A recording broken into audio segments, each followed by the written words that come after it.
আজি আপোনালোকৰ লগত মই অন্য এটা খবৰ শ্বেয়াৰ কৰিম। বিশেষকৈ আজিৰ খবৰটো হৈছে আমাৰ all Assam academic DLED qualified elementary tutor এছ'চিয়েশ্যনৰ এটা গুৰুত্বপূৰ্ণ খবৰ আপোনালোকৰ লগত শ্বেয়াৰ কৰি আপোনালোকে স্কিপ নকৰি শেষলৈ ভিডিঅ'টো চাই থাকিব। যিহেতু আমাৰ টিউটৰ ছাৰ বাইদেউসকলৰ সমস্যাৰ সন্দৰ্ভত তেখেতসকলে চিন্তা কৰি all Assam academic and DLED qualified elementary tutor association বুলি এটা সন্থাৰ গঠন হৈছে আৰু সেই সন্থাৰ জৰিয়তে বিশেষকৈ তেখেতসকলে আশা কৰিছে যে টিউটৰ ছাৰ বাইদেউসকলৰ সমস্যাখিনি অতি সোনকালে সমাধান হ'ব আৰু তেখেতসকলে চৰকাৰৰ লগত থাকি যি ধৰণে আইনে বিচাৰে সেইমতে তেখেতসকলে কাম কৰি যাম বুলি হয়তো এইখন সন্থা গঠন কৰা হৈছে অলৰেডি। আৰু সেয়েহে টিউটৰ ছাৰ বাইদেউসকলে এটা গুৰুত্বপূৰ্ণ প্ৰশ্নও মনত উদয় হৈছে, যিহেতু মাননীয় মুখ্যমন্ত্ৰী টিউটৰ ছাৰ বাইদেউসকলৰ উদ্ধাৰ হকে যি ধৰণে কাম কৰিব লাগিছিলে সেইমতে অসম চৰকাৰে কৰা আমাৰ টিউটৰ ছাৰ বাইদেউসকলে দেখিবলৈ পোৱা নাই। আৰু সেইবাবে টিউটৰ ছাৰ বাইদেউসকলে বিচাৰিছে যে অসম চৰকাৰে যদি আমাৰ 2014-18 চনৰ প্ৰাদেশিকৰণ আইন মতে যদি সেই টিউটৰ ছাৰ বাইদেউসকলক যদি টেটটো কম্পালচৰি বা DLED কম্পালচৰি তেখেতসকলে তেনেহ'লে সেই DLED নথকা টিউটৰ ছাৰ বাইদেউসকলক DLED কৰাৰ সুবিধা প্ৰদান কৰিছেনে, বা টেট নথকা যিসকল টিউটৰ ছাৰ বাইদেউসকল আছে তেখেতসকলক টেট আপোনাৰ দিয়াৰ এটা ব্যৱস্থা কৰিছে নে নাই, সেয়ে তেখেতসকলৰ এটা ডাঙৰ প্ৰশ্ন। সেয়েহে all Assam academic and DLED qualified tutor যিসকল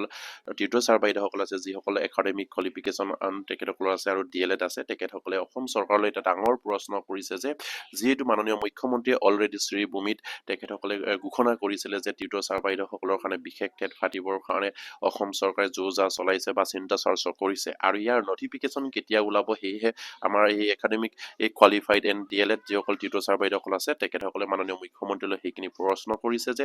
যদিহে বিশেষ টেট পাতিব তেনেহ'লে সেই নিৰ্বাচনৰ আগতে তেখেতসকলৰ যিখিনি আপোনাৰ নটিফিকেশ্যন সেই নটিফিকেশ্যনটো ওলাই দিব লাগে, বিশেষ টেট পতাৰ যিখিনি তেখেতসকলে যোজা কৰিছে বুলি অলৰেডি ঘোষণা কৰিছে আৰু সেইমতে তেখেতসকলে সেইখিনি নটিচ আপোনাৰ পাব্লিছ কৰিবৰ কাৰণে তেখেতসকলক অনুৰোধ জনাইছে বা মাননীয় মুখ্যমন্ত্ৰীক তেখেতসকলে অনুৰোধ কৰিছে। যিহেতু টিউটৰ ছাৰ বাইদেউসকলৰ কাৰণে DLED টেট লাগি যেতিয়া টেটখন কেতিয়া পাতিব, আৰু অলৰেডি মাননীয় মুখ্যমন্ত্ৰীও আপোনাৰ শ্ৰীভূমিত এই টেটৰ প্ৰসংগৰ কথাটো টিউটৰ ছাৰ বাইদেউসকলৰ বিষয়ে তেখেতসকলে উল্লেখ কৰিছে। টিউটৰ ছাৰ বাইদেউসকলৰ কাৰণে বিশেষ টেট পতাৰ সিদ্ধান্ত গ্ৰহণ কৰিছে বুলি তেখেতসকলে আপোনাৰ জানিবলৈ দিছে সংবাদ মেল যোগেদি। আৰু সেয়েহে আমাৰ সেই এছ'চিয়েশ্যনটোৱে বা সেই সংগঠনটোৱে আমাৰ টিউটৰ ছাৰ বাইদেউসকলে মাননীয় মুখ্যমন্ত্ৰীক লৈ অনুৰোধ কৰিছে যে ইলেকশ্যনৰ আগতে যাতে নেকি সেই বিশেষ টেট ফটাৰ যিখিনি আপোনাৰ নটিফিকেশ্যন সেই নটিফিকেশ্যনটো অসম চৰকাৰে পাব্লিছ কৰিব লাগে টিউটৰ ছাৰ বাইদেউসকলৰ কাৰণে, আৰু তেখেতসকলক এই নটিফিকেশ্যনটো পাব্লিছ কৰি আপোনাৰ বিশেষ টেটৰ দিন তাৰিখ ঘোষণা কৰি যেন তেখেতসকলৰ সমস্যাটো সমাধানৰ এটা সিদ্ধান্ত লৈ তেখেতসকলক এখোজ আগুৱাই লৈ যাবলৈ আমাৰ টিউটৰ ছাৰ বাইদেউসকলে মাননীয় মুখ্যমন্ত্ৰীলৈ আহ্বান জনাইছে। খুবেই এটা গুৰুত্বপূৰ্ণ খবৰ, নিশ্চয় আপোনালোকে স্ক্ৰীন প্ৰত্যক্ষ কৰিছে, কাৰণ সেই টিউটৰ ছাৰ বাইদেউসকলে বহুদিন ধৰি তেখেতসকলৰ সমস্যাৰ আজি উপস্থাপন কৰি আহিছে, কিন্তু অসম চৰকাৰে গুৰুত্ব প্ৰদান কৰা নাই। যিহেতু আমাৰ টিউটৰ ছাৰ বাইদেউসকলৰ উপস্থাপনত ক'ৰবাত নহয় ক'ৰবাত হয়তো আমাৰ চৰকাৰৰ বাবে হয়তো মিল কোৱা নাছিলে, আৰু সেইবাবে এই আমাৰ টিউটৰ ছাৰ বাইদেউসকলে এতিয়া ভাবিছে যে চৰকাৰৰ লগত থাকি আইনখনত যিটো বিচাৰিছে, যদি টিউটৰ ছাৰ বাইদেউসকলৰ কাৰণে টেট লাগে, যদি DLED লাগে, তেনেহ'লে সেই বিশেষ টেট পতাৰ এটা ব্যৱস্থা কৰক, আৰু DLED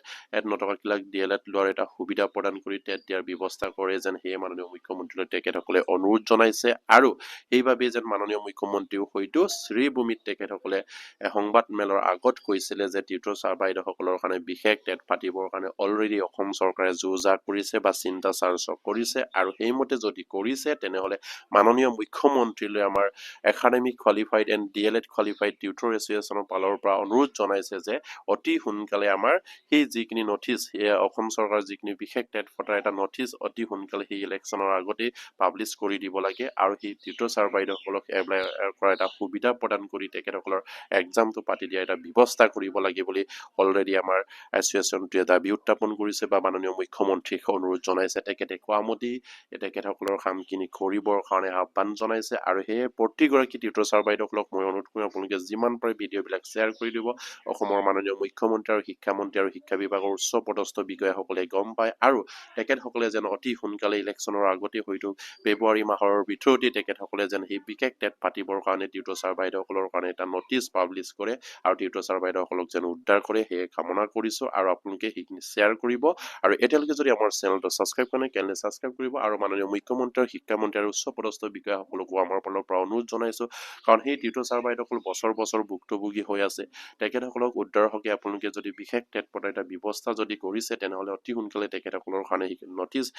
এজ পাব্লিছ কৰক আৰু তেখেতসকলক এপ্লাই কৰা এটা সুযোগ প্ৰদান কৰক আৰু এক্সামৰ ডেট তাৰিখ আপোনালোকে নিশ্চয় ফিক্স কৰিব সেই আশা কৰিলো আৰু সেইখিনি আপোনাৰ নটিচ পাব্লিছ কৰিবৰ কাৰণে আপোনালোকক আমাৰ টিউটৰ ছাৰ বাইদেউসকলৰ এছ'চিয়েশ্যনৰ ফালৰ পৰা ফেব্ৰুৱাৰী মাহতে পাব্লিছ দিবৰ কাৰণে অনুৰোধ জনাইছে সেয়ে যেন আপোনালোকে কৰে সেই আশা কৰিলো আৰু প্ৰত্যেকগৰাকী টিউটৰ গুৰুৱে যাতে নেকি এইখিনি ভিডিঅ' শ্বেয়াৰ কৰিব কাৰণ চৰকাৰী বিষয়াসকলে যাতে নেকি এইখিনি খবৰ গম পায় আৰু আমাৰ মাননীয় মুখ্যমন্ত্ৰী শিক্ষামন্ত্ৰীৰ খানত চোৱাব পাৰে সেই কামনা কৰিছো আজিৰ ভিডিঅ'টো মই কৰিলো নমস্কাৰ জয় আইকম